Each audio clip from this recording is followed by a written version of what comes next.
In northern Uganda, hundreds of children have been affected by years of ongoing violence. Many of them were forced to fight by militant rebel groups, leaving them with physical and mental scars from the violence. But now a new and innovative form of group therapy is helping war-affected children in northern Uganda cope. Aldo Okote was abducted from his village in northern Uganda when he was 12 by the Lord's Resistance Army, a rebel group that emerged in the late 1980s. To initiate him into the LRA, his captors forced him to shoot his fellow captives and then dance in the blood that pooled beside the bodies. All the captives had to jump over the dead bodies to change us mentally. They did it purposefully. They even brought bodies from far away from us to jump over, to toughen us up. After 13 years fighting for the rebel group in Darfur and Central African Republic, Aldo was wounded by the Ugandan army in the Democratic Republic of Congo and returned home. But like many other former abductees, the transition back to civilian life has been far from easy. According to a 2012 study done by Harvard University, over 80% of war-affected children in northern Uganda suffer from post-traumatic stress disorder and psychological distress.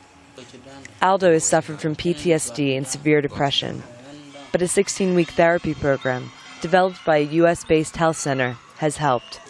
Here, groups are encouraged to share their experiences with each other, as well as to provide each other with advice on how to work through difficult emotions like guilt, fear, and anxiety.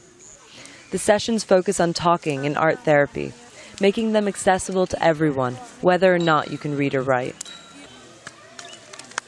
Eunice Akello was snatched by the LRA when she was 11 and held for over a year before she escaped.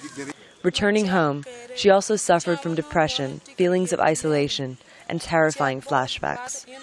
A few weeks ago, she joined a therapy group. Some friends encouraged me to join the group, and I saw how their lives have been changed. A lack of access to medical professionals and the cost of medication means that antidepressants are out of reach for most Ugandans. But the group therapy sessions are run by community volunteers who receive training. According to the Christian NGO World Vision, which is funding the treatment program, around 80% of the sufferers recover by the end of the 16 weeks. It is going to help people to create peace and unity among themselves in such a way that illness which was there, it will not be there. They will see each other like normal people.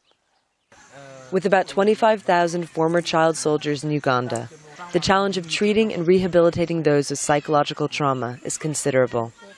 With group therapy, it's hoped that it's not too late for the healing process to begin.